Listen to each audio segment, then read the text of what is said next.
નમસ્કાર દર્શક મિત્રો, તહેલકા ન્યૂઝમાં હું મેઘા અગ્રવાલ આપનું હાર્દિક સ્વાગત કરું છું. આપ જોઈ રહ્યા છો તહેલકા ન્યૂઝ અને જોઈએ આજના સમાચાર.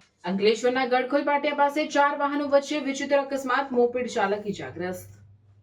અંકલેશ્વરના ગડખોલ વિસ્તારમાં આજે 4 વાહનો વચ્ચે સર્જાયેલ એક વિચિત્ર અકસ્માતમાં અફરાતફરીનો માહોલ સર્જાયો હતો.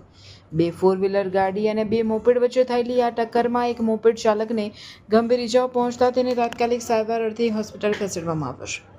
મળતી માહિતી મુજબ અંકલેશ્વરના ગડખોલ નજીક રસ્તા પર પસાર થઈ રહેલી 2 4-વ્હીલર કાર અને 2 મોપેડ સવારો વચ્ચે કોઈ કારણોસર ટક્કર થઈ હતી.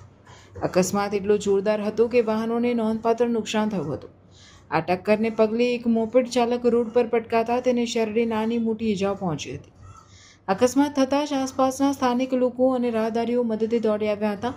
ઘટના અંગે તાત્કાલિક 108 એમ્બ્યુલન્સને જાણ કરવામાં આવી હતી. એમ્બ્યુલન્સની ટીમે ઘટનાસ્થળે પહોંચી ઇજાગ્રસ્ત મોપેડ ચાલકને પ્રાથમિક સારવાર આપી વધુ સારવાર અર્થે નજીકની ખાનગી હોસ્પિટલમાં ખસેડ્યો હતો. ભીડભાડવાળા વિસ્તારમાં અકસ્માતને કારણે થોડા સમય માટે ટ્રાફિક વ્યવસ્થા ખોરવાઈ હતી. જો કે સ્થાનિક લોકો અને પોલીસની દરમિયાનગીરી બાદ વાહન વ્યવહાર પૂર્વવત કરવામાં આવ્યો હતો. પોલીસે આ મામલે અકસ્માતનો ગુનો નોંધી વધુ તપાસ હાથ ધરી છે.